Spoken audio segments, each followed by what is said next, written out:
काय मग काय चाललंय लाईफ मध्ये? बकवास. सांगितलेलं तुम्हाला एन्जॉय करा लाईफ, एन्जॉय करा लाईफ. नाही, पण तुम्हाला रडतच बसायचंय. कोण नाही येणार तुमच्यासाठी.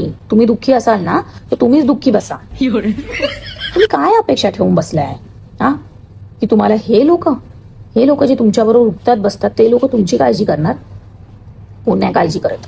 तुम्हाला माहिती तुम्ही या जगात का आलाय? कारण तुमच्या आई वडिलांना लोकांनी नावं ठेवली. काय रे, लग्न केलंस, मुलबाळ नाही तुला, म्हणून तुम्ही जन्माला आला.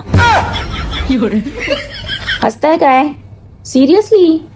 नाही तर तुम्हाला काय वाटतं, तुम्हाला आणून कोणाला खर्चाला कार करायचा होता? बघताय तुम्ही बाळ सांभाळणं किती डिफिकल्ट आहे. आणि काय काय लोक तर आता मला बोलतायत की यार लग्न तर केलंय, नवरा तर आहे, पण पैसे नाही देत एन्जॉय करायला लाईफ. कशाला देईल तो? आता तुला वाटत असेल की आता लग्न केलंय तर तो तुझी जबाबदारी घे. नाही बाळा, कशाला घेईल तर तुझी जबाबदारी? का देईल तो तुला पैसे?